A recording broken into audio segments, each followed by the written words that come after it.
So you're in day one of intermittent fasting. Yeah, so I stopped eating at 7 o'clock last night. Um, and I've literally no more food, no snacks, no diet soda or sugary stuff until like it was 11 o'clock. But by the time I cooked up some like an omelette, it was like half 11. I was like, oh, I'm so hungry. So that's all I've eaten from 7 o'clock till now. I've only eaten that little omelette that I've done, and I've got some Huel coming as well. Have you heard of Huel? No, It's like Huel. a vegan meal replacement shake where it's got like 30 grams of protein and loads of like nutrients and stuff, all made from flax seeds and all stuff like that. I figured that I could probably have a light meal when I break my fast, a meal replacement because I've only got I have a I think it's a 6 hour window where I can eat. So I can eat with it between 11 o'clock, and I've got to stop eating at 7. But I think I can't work it. I don't think it means I can just go stuff myself on pizzas, McDonald's, and KFC. I think it's still got to be relatively healthy. Yeah, I think yeah. My I do intermittent fasting anyway, just a normal thing for me, but it's not really because when I hit like 38, my digestion started to sort of change. So um yeah, so I got to the point where I was like, right, my digestion slows down from about 3 in the afternoon. So if I have a big meal after 3, I kind of feel full in the morning, like a bit like ugh. So See, um I'm a late night eater that I get hungry at night, and that's where I do my snacking and crisps and things. So not being yeah, able to get crisps, watching some geeky stuff on Netflix, I was struggling. yeah. Good for you though. Not even necessarily the intermittent fasting, but like just cutting out all the crap that you might normally eat. Yeah, it's because I was worried. I don't look really fat or anything, but according to the scales that measure all these different things, I've got a very high level of visceral fat. And Visceral fat. yeah, I Does was that mean like, it's like really offensive? Like it's angry at you yeah, all the time? it's angry fat. But I was like, well, I can't see it, so I ain't gonna worry about that. But it's all the deep internal fat around all your organs and stuff. And I'm like, at one point, it got to an obese level. I'm like, oh, I'm gonna do something about that. I Yeah, like a quick fix, so intermittent fasting sounds like a quick fix, and I'm all over that. do it. Do it. You want to try the like the 5 days with just water? Although Yeah. maybe not. I don't know if it's good for you. I've got no idea. I, It I, I, didn't. I thought about it, but the problem is because I go to the gym and I do a lot of other activities, karate and all that. I think I'd be struggling with that, like for energy. Yeah. Yeah, I found probably just day 4 actually was like the hardest day. And then yeah, I was gonna do a 7 day water fast. And then but when I got to day 5, I thought, oh, stuff this. I'm just sticking. I'm gonna do 5 day. That's it. I'm happy with five Yeah, it's days. too hard. 7 days. You got 2 days away. You should have just done it. When you're running around doing stuff for the kids and all that, it's like it just becomes a bit much. And when the rest of the family are all eating nice food. Yeah, yeah. Everyone's looking at you really weird. Like you go, I don't know, you go to the pub or something. They're like, "What do you want to eat?" And you're like, "Oh, nothing. I'm like just on a water." They're like, it just doesn't compute That's in people's not brains. awesome. Like, no, it was hard enough when I stopped drinking alcohol that people just couldn't accept it. Like, what? Huh? And then they'd buy us a pint of lager anyway, and I'd be like, "What? I just told you I'm not drinking." Blood drinking? What's the matter with Yeah. him? Like, what? It's It's like mad. you can see in the brain, it's like there's something wrong here. The things we Ah, do. I don't know. Right. Welcome, welcome, welcome. This is Nerds Talk. I'm Steve, I'm Kevin. and and this is the first time we're recording it like video, like how we are now. This is weird. Normally it's just on the phone, isn't it? It is. And when you said about doing this on video, I realized how bare my actual room looks behind me. And as I've told you before, all the interesting stuff that I've got is behind the computer and over there. But my computer won't, it's against the wall. So It used to be behind you though, didn't it's it? all going on behind there. It's all interesting. So I thought, how can I make the background more interesting? So I got a TARDIS in. And Laura Croft just And standing Lara there. Croft, yeah, you've got to have a Lara Croft. She normally sits in front of me so I can look at her lovingly. Um, Yeah, and here's this is my room with all my stuff. If you saw the rest of the room, you'd just see it's a big mess. yeah, it's really interesting. You've got guitars, keyboards, Yeah, book. got I've guitar, got Lara bass Croft. guitar, and yeah, the most interesting thing I've got really is like the acoustic guitar with all the strings pulled out because I have to shave bits of things down so the strings get closer to the neck. You're just making Just yourself sound too interesting compared to me. yeah, it's really annoying. Like I'm trying to work out. Yeah, so this is the bottom of a guitar where the strings kind of lie over the top of this before they go into the guitar, right? Right at the bottom of the strings, and it's too high. So I was like, right, I'm gonna cut it down. Now that I've taken it all out, right, including like these little things that kind of hold the strings in the bottom. I'm looking at this going in my brain for like a split second thought, maybe I could use a grater. And I thought, no, that's just stupid, right? Now then my brain was like, maybe a Stanley knife to cut it. And now I'm like, That's I going to be think, an in. yeah, so I think sander, belt sander, that'll do it, won't it? And then you just shove it on. Zzz.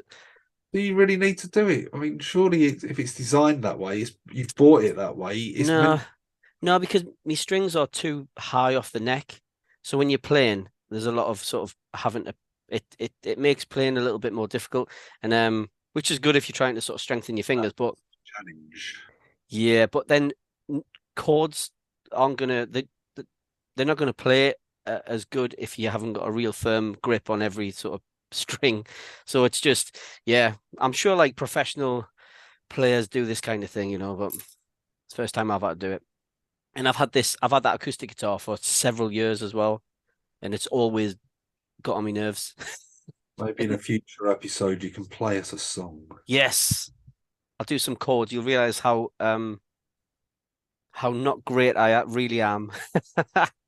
You're I'm the better than kind well, I'm the kind of person, right? I don't do I haven't had lessons or anything, right? I've been playing well, I got my first guitar when I was like 15, 14 or 15, and I've never learned anyone else's. Oh no, I tell a lie, right? I did all learn right, how Brian Adams.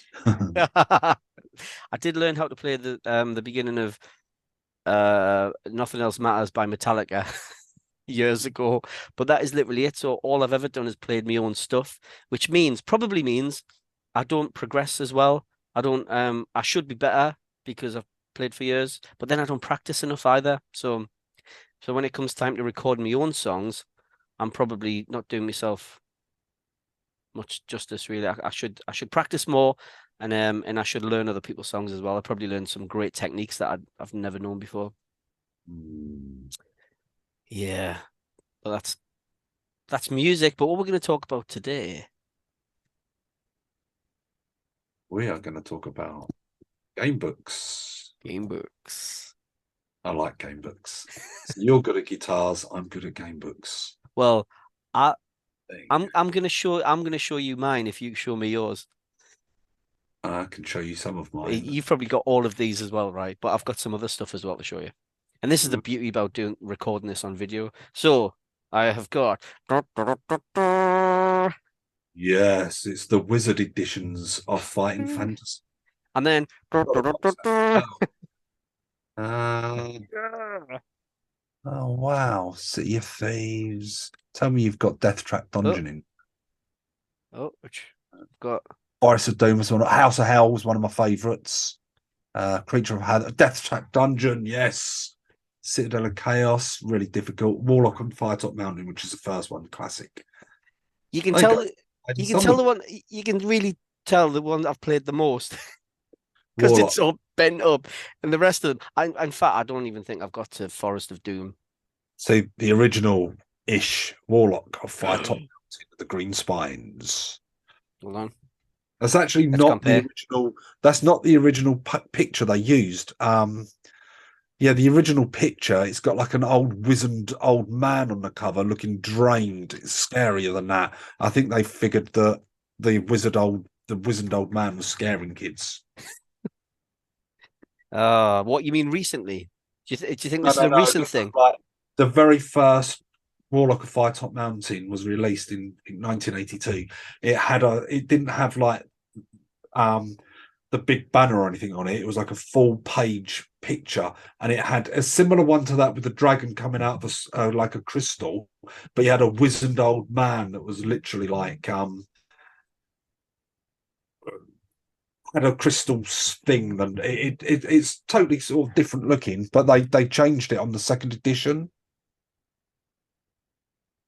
Because they were like, this is far too scary for kids. Yeah, but then you look at some of the internal art, some of these things, and I'm like, you've got maimed bodies and things. Yeah, but they're not in color. I think that's the key. Maybe, yeah. Kids can handle it if the blood isn't red. So that's actually a really impressive collection. I haven't got any of the Wizard edition Fighting Fantasy. And that looks like you've got the first, or they basically what happened. Puffin had the books originally, and they were the Greenspine editions, and then I think the Wizard books they bought them out and they reissued them in the edition that you've got there, and they've Wizards no longer produce them. It's called Scholastic, so they're still being produced now, but it's Scholastic editions, and they're slightly different. So this is like the newest Warlock of Firetop Mountain. They've completely changed it and made it a gold spine, which is too cartoony for me. Even the internal illustrations are just rubbish. So what they? It's more like they've done some computer generated type stuff with it. Oh, right. So they've it looks like they've made it more comic-like. I say, I mean, I really like Yeah. the art style of the originals because it's very dark pencil, and yeah, that they are good. So obviously this range Scholastic, they've redone all of those books you've got there. Yeah, that's much better art, and now they've got like it's just it's not as good. It's yeah. kind of lost the atmosphere. Um, There's less deep. they've Less, redone those pictures. Like if you find the first sort of page on Warlock of Firetop Mountain, oh, it now looks like that, where the cave entrance. okay, let's have a look. Let's Compare. compare. I'm dropping everything now. Okay. Right. So you've got It'll be on like your first paragraph where you're about to enter the cave. yeah. Oh, hold on, I'm just getting past the okay. Interesting this actually. Very, very similar. The same sort of idea, but they've just redone it. I prefer the art that you've got there in the original. Yeah, I do actually. Okay, let's try a different one.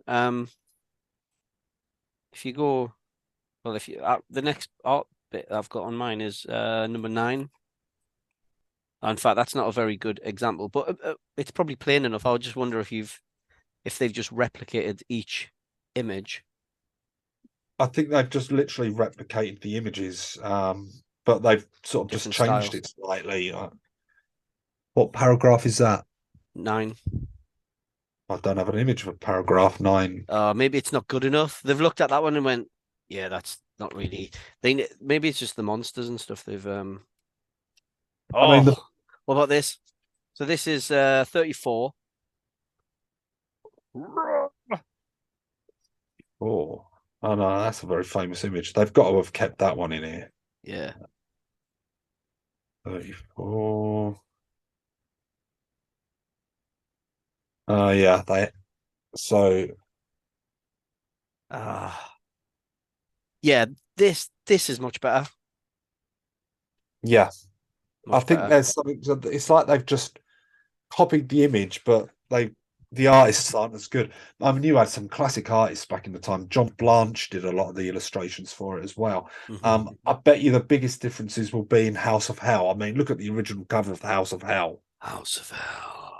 That is awesome. And there was a banned picture in House of Hell as well. Oh, They had to edit it because there was too much nudity in it. really? All right, then let's have a look. See if we I'll can try get and find the banned one. from YouTube or I'm something. surprised I haven't got it bookmarked. Oh, there's. I mean, straight away there's Someone getting a woman getting sacrificed in it, and it's a little bit risque, but it was more risque Voodoo Doll. before they edited it. Okay, have a look, Voodoo Doll. Oh yeah, that's the Wizard editions. So that actually that'll be the same. They didn't change the internal illustrations for the Wizard editions. Oh, okay. Uh, but there is a sacrificed woman. I can't even find it now. Oh, Um, there's a woman hanging. This is a quite good illustration, actually. hmm. That's quite good. Oh, I can't find it now. But House of Hell actually is one of my favourite books. I don't know if you played it, but it's so difficult. I've never got out of that house. Oh, really? Do you draw the maps for it as well? Because You have to, I think, with certain ones, and House of Hell is one of them. An interesting fact. So obviously, House of Hell was originally released in like it must be about 1984. See how good a guess I am about that one. is the Was published in 1984. Boom.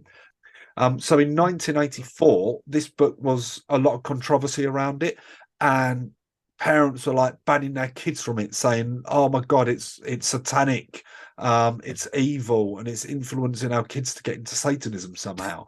But there's a lot of the rooms. just like all the good heavy metal bands. Exactly, yeah, you know it. But it's like all the rooms in there. There's certain rooms that are named after like demons and things like that. There's a Diablo room and stuff like that. Cool. And that caused a bit of a fuss at me because I wanted like these books banned, but that just made kids want it even more. Um, Yeah. but like I say, both the books we just looked at, so Warlock of Fire Top Mountain was written by both Steve Jackson and Ian Livingstone. They wrote it together, and then they've obviously created the series. Then they went and did their own ones. So House of Hell is by Steve Jackson, who I met quite recently. I said to him like, "I'm still trapped in the House of Hell. I never got out of it." And then he didn't reveal the secret, and you were like, "Come on." He told me a cheat. He said there's solutions on the internet. I said, can't do that. Yeah. But yeah, I am impressed that you've got a nice collection of fighting fantasy there. I mean, Forest of Doom was always. I think Ian McCraig did the art to this one, the cover work, and that is just one of the best cover artworks for the original series. Yeah. Um, Forest of Doom. It's a good book. It's one of my favorite ones. I think it's one of my favorite ones because it's not too difficult to actually complete that one. Yeah, you see, oh come on, that edition's a much better rendition. You know what it's like? It's a bit like comparing Mumra to Skeletor.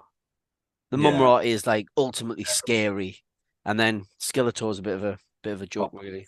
isn't he? Yeah, but yeah. So I mean, I was really into these in the 80s, and then obviously as I got better computers, I kind of moved on to other things. And now I've got really better computers than what I had back in the 80s. I've got back into them, which is ironic. Did you used to play them much in the 80s? I didn't discover them until I was probably about 14, 15 years old. And only because a friend had one at home. Or he might have had a few, but I saw one. I was like, what's this? And then I mean, I bought these several years ago, but I've probably got some really old ones somewhere um, from when I was a kid. But Actually, yeah, maybe we should explain what they are to people that might not know what they actually yeah, do. good idea. Basically, a choose your own adventure story. So there's like 400 paragraphs, and you'll come to a junction. If you turn east, turn to paragraph 20. If you turn west, turn to paragraph 30 or whatever. Yeah. So and then you work your way through the book, making decisions, and you could go one direction that could be an easy path, or another one that would be like a really difficult path with loads of monsters to fight, and you'd roll dice to fight the monsters and things. You'd have your skill attributes of skill, stamina, luck, and things like that. Yeah. Um, it and they're predominantly fantasy books, but you do get some science fiction ones. Like there's a few sci-fi ones, Starship Traveler, Rings of Kether, and things like that. They're set in the future. They're quite cool because like this is the Warlock at Firetop Mountain. You've got it starts off with a bit of a story, and it's always told as in what's the I should know this. What's the First person. It's not a first person. It's like a you are walking along. What would you? It's not first yeah. person. At last, your 2-day hike is over. Do you know what I mean? And Yeah. then yeah, and then when you get to the end of each paragraph, it's like it says you set off into the cave. After a few yards, you arrive at a junction. Will you turn west? Turn to page 71, or turn to number 71, or east, turn to 278. And the beauty of all this is that it's all the whole story is muddled up throughout the whole thing. So you can't really cheat, can you? Well, I mean, the only way you can cheat is you get to a place, you fight the monster, you roll something, you lose, you're like, damn, I'm dead. You go, all right, then I'll just restart it. It's the authors of these books called it the five-fingered bookmark. So people would have like their fingers several pages. Yeah. Um, oh, Right. you died. Oh no, I'll just go back and make the different choice to that one. It's like a safe game in Yeah. computer games, really. Yeah. But Warlock of Firetop Mountain, I completed it only recently. It's so I don't know if you've actually played all the way through. But they've got this thing in it where there's a maze in it that's really hard to get through.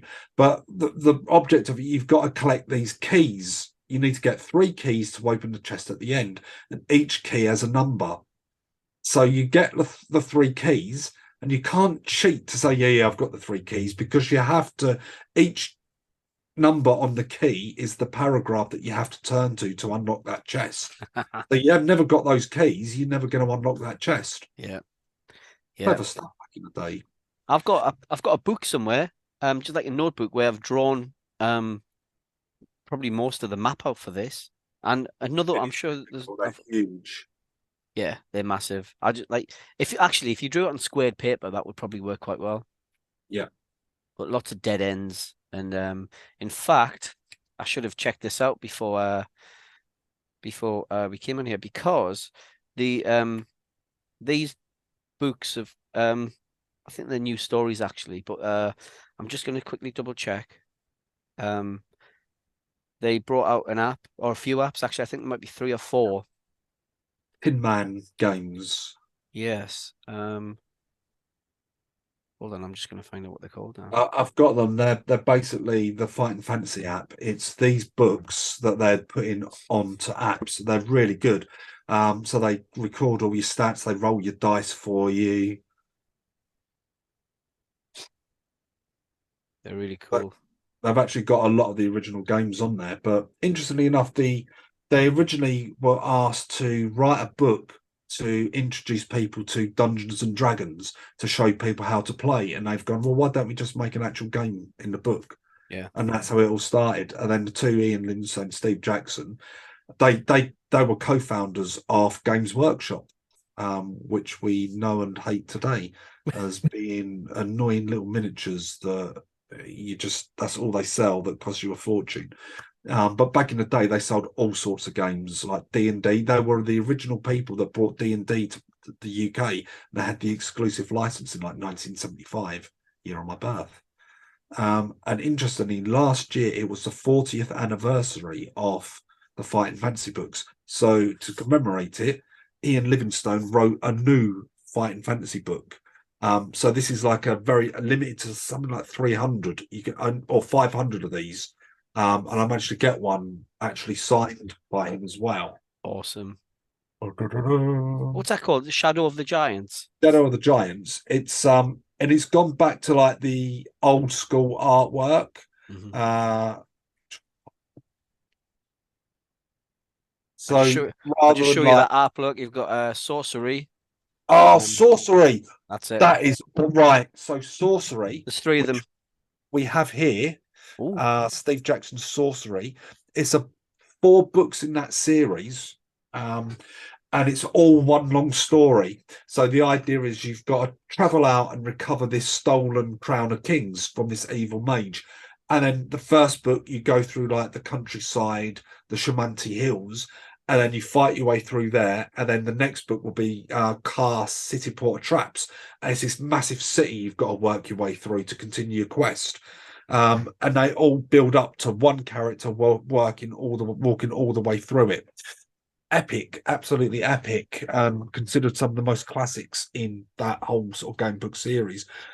There's only one book similar to that, and that is Lone Wolf. I don't know if you've ever heard of Lone Wolf. No. So they've started to reissue the Lone Wolf books. That's the one I'm currently playing. So yeah, I've just got back into the Lone Wolf books. So they were originally released in like 1984 again, and they were one of the most popular role play choose your own adventure series since Fighting Fantasy. And there's something like 30 books that were done in this saga, and it's one long continuing story where it follows you are like Lone Wolf, the last of the Kai monks that are meant to defend the land from the Dark Lords, and you're the lone survivor. And so each book you've got a quest to do, and then you can build up your character through each book, and you get more powerful as you go through each book. So each book can be done as a standalone quest or taken as a whole. So they did something like 30 of them, but they never did the last two. And then fairly recently, the writer, Joe Dever, he died. But his son has actually started to republish these books because some of them are really hard to come by. So they're doing like these hardback plush editions with like, you get like sounds like an advert here, but you get like a full fold out color map of the land. Oh, And stuff nice. like that. Hey, And remember it's last? got like, Sorry, I was going to say. Remember last week when we were talking about needing physical things. yeah, oh yeah, yeah. This is why. How good is that? Yeah, it's awesome. The books are like they're £20 for each book, and you can get them online. And if you like game books, they're very fast paced compared to the Fighting Fantasy, I find. And it's not like, oh, I've died, I've got to restart. It kind of it lets you just go through it in different paths and things. And the two books that I've just literally done back to back, I completed them and got really far through them without any real problems. So it wasn't frustratingly difficult. So highly recommend Lone Wolf. Mm-hmm. And for those that are interested in Fighting Fantasy, they're just re-releasing this book again. So I've just backed to Kickstarter, and it's basically the entire history of Fighting Fantasy books. It's really well illustrated. It just goes through like all the artwork, all the different books, the plots. Awesome. Stunning art. I think as you as an artist, I think you'd appreciate it because some of the artists they've had some massive big artists working for these game books, like John Blanche.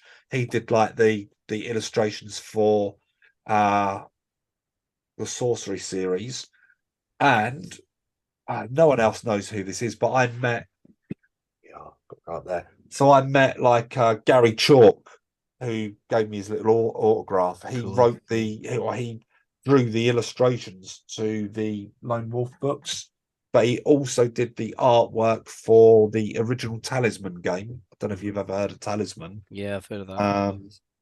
So yeah, he's like a really old, nice guy now though. But some of the artwork that he does is phenomenal. Well, so the good thing about these like choose your own adventure type books is anyone can pick them up and do them. Whereas like you mentioned earlier about like Dungeons and Dragons, and I remember I bought a load of stuff still in the loft and I've never actually used it ever. But I bought a load of Warhammer 40,000. What's this? Oh, Dracula. This is a Dracula choose your own adventure story where you can Awesome. play as either Dracula himself, Jonathan Harkin, or another character. I can't remember who that one is. That is cool. But it's a lovely presentation as well. Yeah. Was that a Kickstarter? Uh, no, it was actually it's a newish book by Jonathan Green, who did a few of the older Fighting Fantasy books. But it's hard to get this edition. got it at the Fighting Fantasy Festival. He Mm. actually signed it for me as well. Yes. Look at that. I was quite pleased with that. So you were talking about Warhammer, wasn't it? Or Yeah, Warhammer? those kinds of games. I know that slightly different, but there's the same kind of premise, aren't they? Using dice to roll chance and all that. And but yeah, anyone can pick up one of these books. But I just want to show you something as well, that the newer type books are kind of, there's a lot of sort of different types of things that can come up. But look what I got. Labyrinth. Is that Choose Your Own Adventure Labyrinth by any chance? Yeah, Or is that... basically, yeah, yeah. If you Oh, open it is that up, new or is that old? I've had it for about 2 years. Um, I I bought didn't it. even know that was a thing. Can you get Yeah, it on and Amazon? hold on a sec, cause I'm being Oh, careful with it, right? Because Sarah. if you look there, look, it's a labyrinth. Oh yeah. And if you go into the book, there's a little bit cut out here for the dice. I need this in my life. Um, I think I bought it from Etsy. Uh, and there are maybe not Etsy.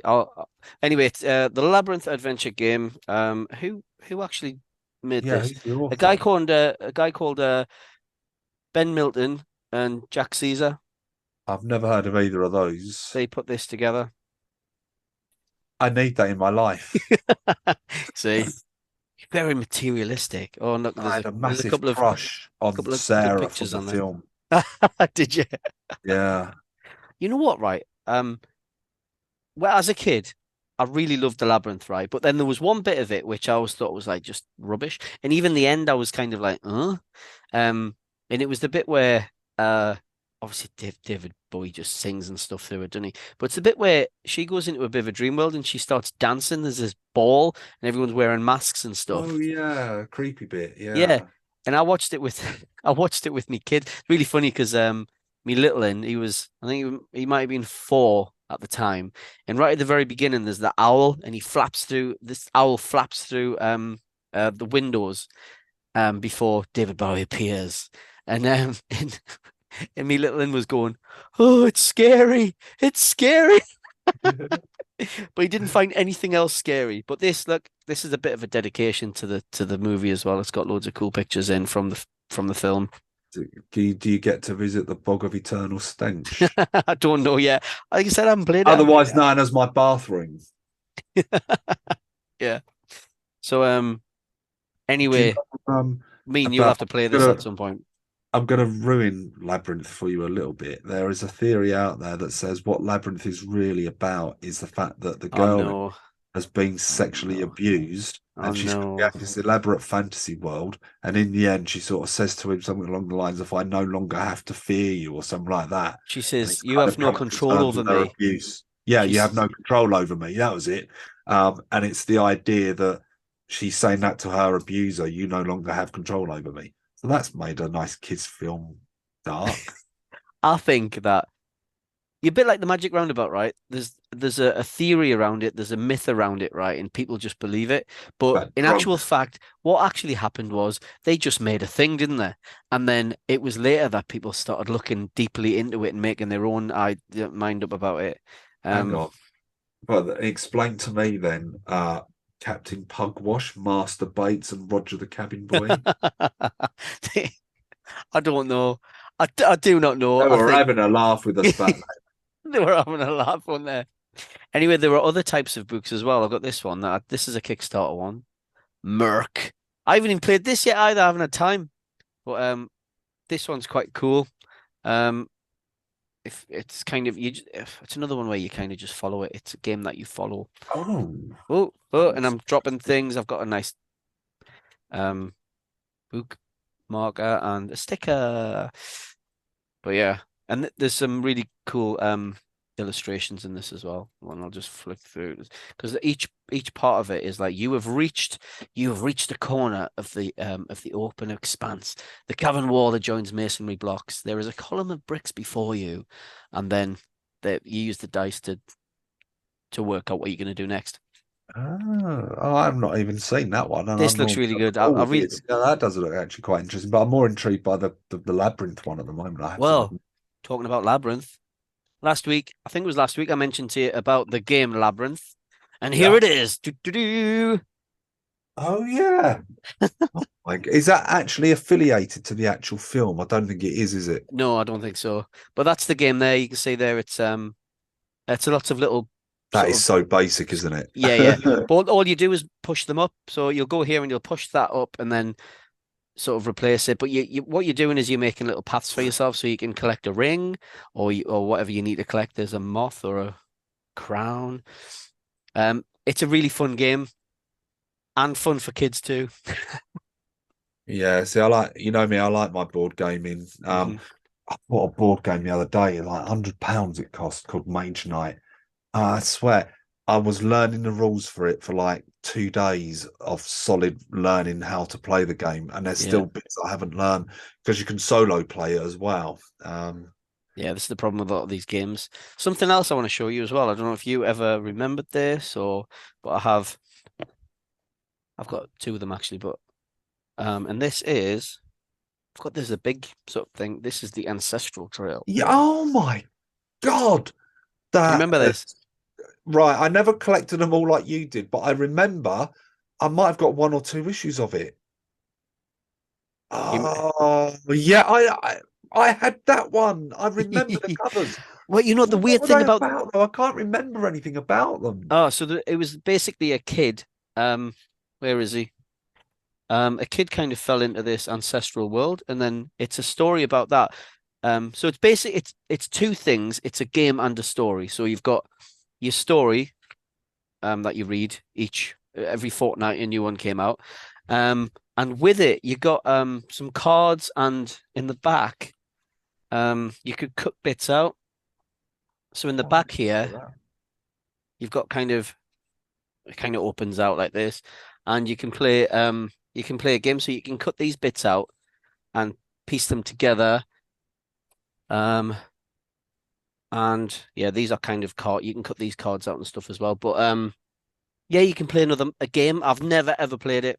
I don't think I got into that one. I think I might have been a bit. I got it because I was into the game books and that.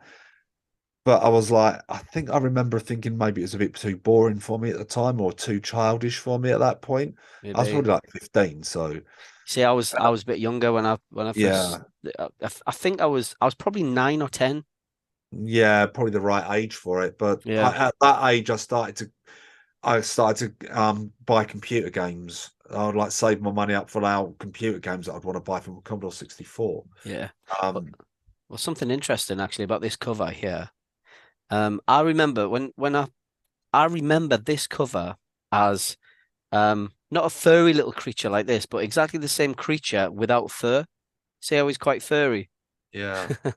And so I've always thought like that's oh hold on a minute. Oh my God, I've just realized. Right, this is mad, right? So, like I was saying, this creature here has got fur. The one I always remember didn't have fur, and I always wondered about it. And I've read bits on like online with other people saying the same thing, and I thought, is this one of these things, right, where everyone has this weird memory of something that isn't so? But Mandela effect. yeah, but literally just now, what I've just seen right on the back of issue 1 is It's got no fur. he's got no fur. Proof. This is proof Oh, that what I remembered is real, is they true. changed the art, didn't they, at the last minute? So why is that then? That's really weird. I wonder if you can still get this version here. There must be. I mean, maybe this is right. So this is the UK version. No, they're both UK versions. They're both all the same. I don't know. I was thinking for a second there that maybe it could be like different parts of the world. Maybe the American version had different, but they've both got exactly the same thing written on the bottom. Made for UK, Australia, New Zealand, Singapore, Malaysia, Malta. Do you have the whole So set? yeah, I've got this one. So I this bet there are is a lot on eBay. I don't know. Well, you Maybe. So there's have a look later. 26, yeah, right. Yeah, so there's 26 in this series. So this is like season 1. And then let me And just you've get got like the box for it and everything. yeah, You know what? I'm going to guess now that I reckon if you was to look on eBay, £200. this is the futuristic bit. I don't think people kind of like this as much, but this is when it Fact. goes into the future. I'm gonna eBay it now for you. I reckon £200 for a complete set, if you can even find that on eBay. I'm not selling it, but let me just get the big the bit that it like so episode one came with a much bigger thing. And here it is. Okay. So obviously this is like the American version because I couldn't find it. I did buy this ages and ages ago, but here it is. Here's what you got. Issue I one. remember that. Yes, Yeah. I bought that. I really remember that. Yeah, and I'm oh my god, I haven't seen them for years, and it's all come back. Hold on. Oh, I'm gonna end up ripping it now, aren't I? Don't rip it. God. Hold on. Well, they seem to about Okay. 70. Oh, So quite £120 there's one on offer on eBay for a full set. I remember that. I not just even think I think that came must have what 1990-ish. yeah. Yeah, you see, it was Here's the thing. I think at the this tells you tail about the end of game. the fighting Aha. fantasy popularity. So It's this is the such a bit where cool thing for kids. yeah, you cut the bits out, the little bits of map that you saw in the back, and this is where you place them. And then you can play a game. But in a way you don't really want to ruin the magazines, do you, by cutting them all out? I think you should do a separate YouTube channel on that series What, the because whole I thing? remember Just it. read through it all. And the fact that when you held them up, I instantly remembered going into the shop and buying it. And I remember the fact that if my memory serves right, it had a very glossy cover, very, very like almost a hard plasticky cover to it. Yeah. Um, But yeah, this is cool. yeah. Oh man, keep hold of those. But 120 quid they seem you can get them on eBay, but I don't know how complete that one is. So we'll do some research into that. That's cheap. And yeah, Well, I'm surprised. I would say for that sort of collection, £120. But your problem is, I think it's because it come out at the point where people had lost interest in that sort of stuff, and I was waning interest in it because I got into computer games, so that might not have had the mass nostalgia as what the other books would have. But yeah. I've got some very. I bet you didn't know about this one. This is very interesting. Have you ever seen these? Asterix. Yeah, yeah. An adventure Not game book. oh, not adventure game book though. Of course we're talking about adventure game books. No, I've only ever seen comics of You get Asterix. like a little pack with it with all like these like you get like the map to work out how to get around the world, Oh, cool. scrolls to work out codes, translation scrolls. Oh, this is awesome. I was really heavily into Asterix at the time as well. I like game books, synergy. Yes. Well, when I was in primary school, you would be given this task of like they had this my primary school was kind of an old kind of building and they had a tiny little library which I used to love, right? Because you'd have to go up these like crickety stairs to get to it. And it was just this little room, like up the top of the middle of the school sort of thing. And every so often you'd be given the task of being the librarian. So you'd have to spend I don't think they would do this anymore, but you'd have to spend like an hour in there by yourself. And if anyone came up for some books, you would just find it for them. So bit of a weird task, but there you go. And but yeah, they had Asterix comics in there. But it was like in what's the original language of Asterix? Was it French? Is it? Oh, okay, I didn't know that. But yeah, they were all in at the time a different language. I didn't know it was French actually. But so yeah, so I used to get them and go, oh, and then they weren't in English. That was weird. And then So you learnt like French just to read an Asterix book. Um, yeah. you reminded me about libraries and game books. So I remember I used to always go to the library in the local town I lived, and I remember having the child's card, so I could only get books out of the children's section, right? Hmm. But I was really into fighting fantasy, and they had a teenage section just outside the children's section, and I went I wanted to get that book out. It was that not that actual edition, but that was the like the copy. How's the Uh-huh. hell? And then the librarian wouldn't let me have it. He said, "You've only got a child's ticket to get books out. You can't take that one out." I'm like, You know what I used to do? imagine it. If a child is mature enough to want to get a book and read a book, you should let them.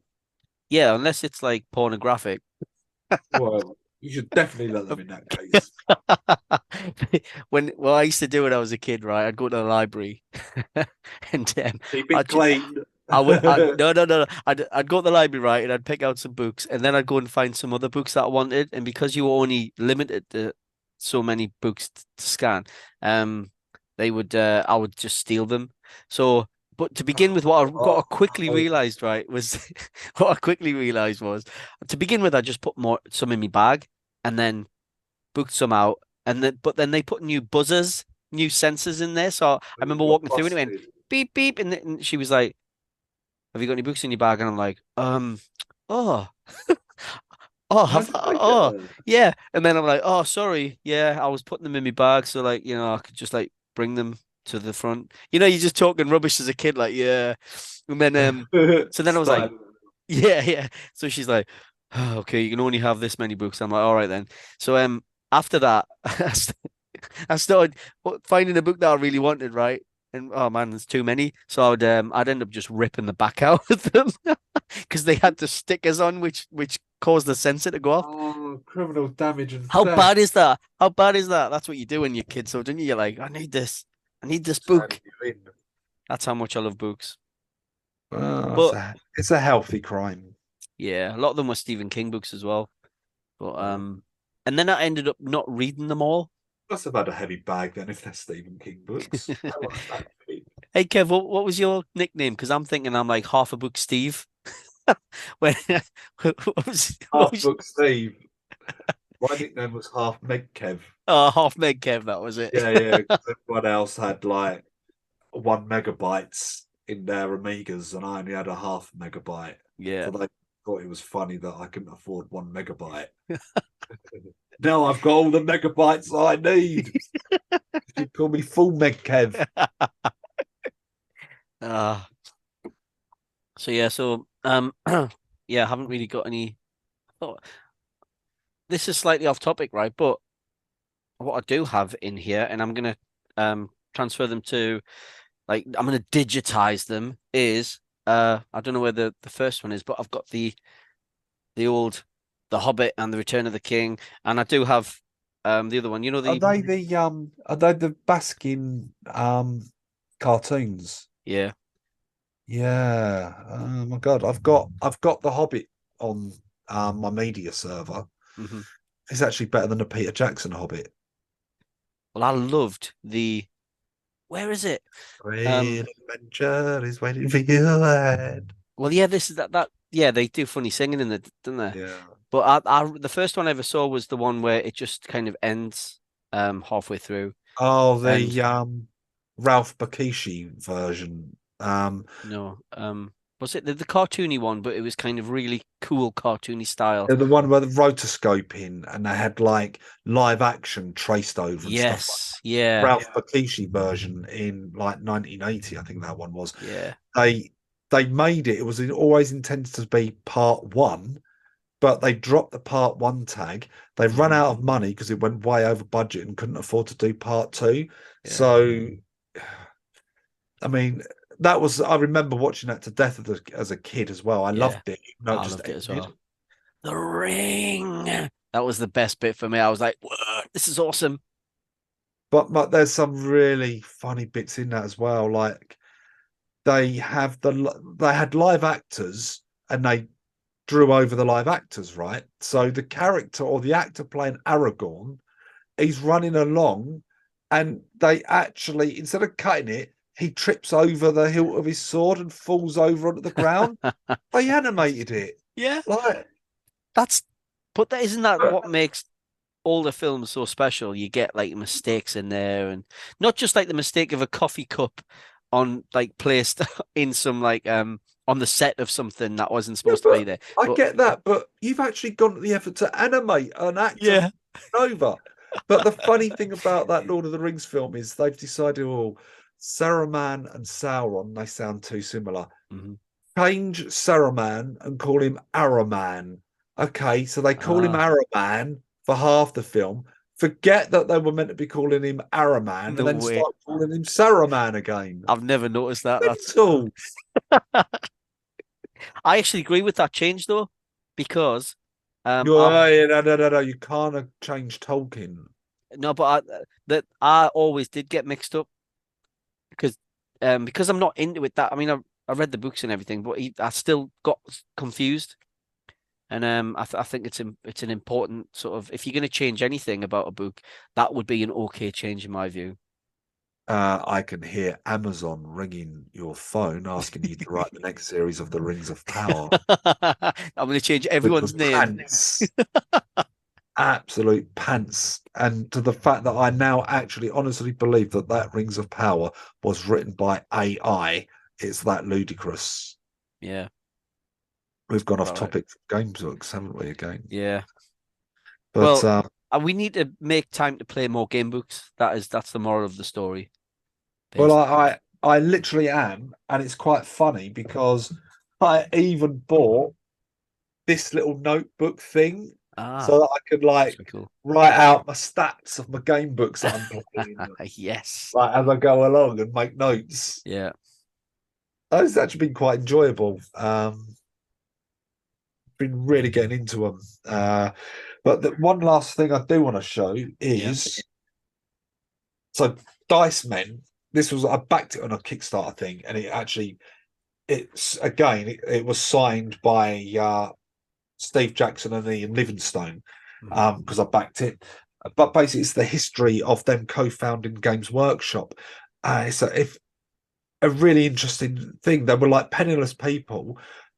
These two guys working from a bedroom who just left university decided to make a gaming company up through mail order, somehow blagged the exclusive distribution rights for Dungeons and Dragons, which no one was really interested in at the time. And then obviously that just made them millions. And the funny thing is, they talk about why they created Warhammer 40k, which you mentioned earlier. Mhm. So what they used to do, they used to have a model maker that would make like little miniatures for Dungeons and Dragons games. So little metal miniatures that people could use in their Dungeons and Dragons. They thought, how can we get people buying like them in bulk rather than selling them individually? So they created a game where you'd have to buy whole armies and things to sell these figures. Yeah. And thus a massive industry is born. Yeah. It just shows you though, doesn't it? This I think it's about the story. Story is all important, isn't it? I mean, you could say that the Games Workshop stuff is more kind of it's still about story, isn't it? It's the gameplay. You're creating something Yeah, new. you see, I like the what I'm not a very good modeler and I'm not very good at painting the miniatures. If I get a Games Workshop game or a Warhammer game, I will just play the game. But no, I've got to sit there cutting them out, gluing them together. I'm not in. I just want to play the Yeah. game. They A lot of don't cater to that.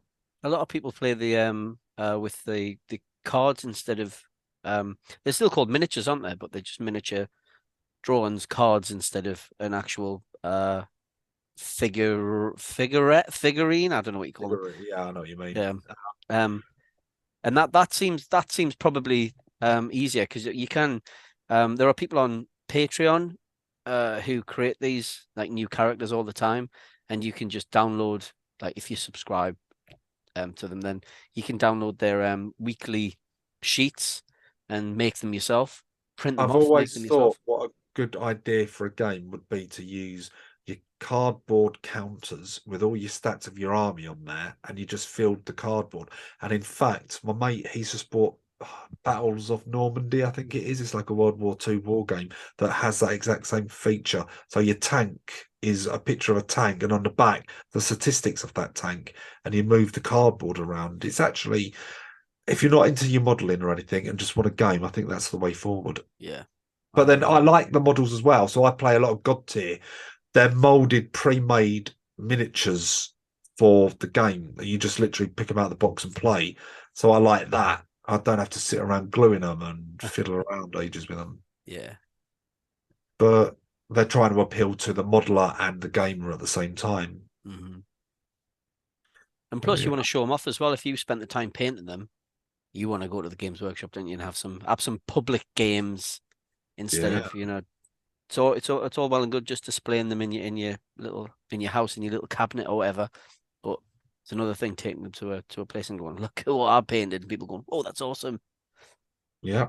Um, Physical so things, you yeah, see. it's oh God, I could go on all day about game books, couldn't I? Oh, one more thing. Yeah. This is an unusual game book, Fabled Lands. Uh-huh. Um, you basically there's no actual storyline or quests.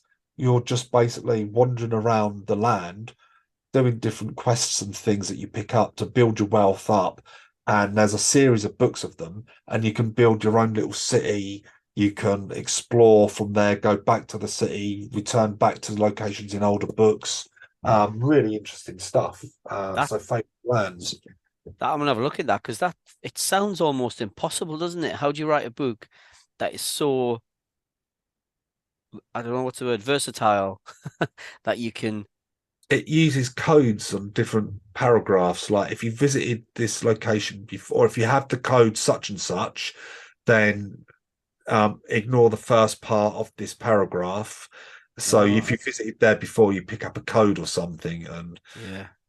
but it's a clever technique. It's quite an old. I think it's a '90s series originally by Dave Morris. Mhm. Oh, some of the classics. Well, I think at some point we're gonna have to finish our Dusk to Dawn game and Oh yeah, then we could play it right yep. here, right now. We could be the next entrepreneurs and big Yeah, in the gaming circles. yeah, That'd be good. yeah. I could show you so much.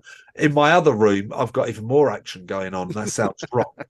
I've got like my collection of Proteus magazines, which is like an adventure magazine series, Yes. Warlock magazines, which is based on the Fighting Fantasy series, Yeah. uh, all sorts of stuff. But I'm like a kid with all my toys, showing you all my toys. But yeah, I quite like this. Do you think the viewers will like this? Hopefully. Do you think they'll like my TARDIS? They'll- Well, it's awesome. If you can, you need to make one, right, that you can step inside, Oh, it's my dream. fold out. Do you know what's like just holding me back from doing that? What? A lack of ability. I don't know how to do stuff. You I could, pay people to do things for me. That's how the world works. It's like lost knowledge. Like no one knows how the pyramids were built. Like no one knows how to do carpentry anymore. somebody knows how to use a box to create a TARDIS. How do you do this? Yeah, you'd have to spend time painting it and stuff. It'd just be awesome, right? If you could just like on the next podcast, you just step out of it. Hey guys, I was just in the TARDIS. I think is I'd have to step from around it because it doesn't actually open the doors. Yeah, you could. I say I would ruin it because I'd be like getting a Stanley knife and I cutting look down it to great. make the doors. I mean, like,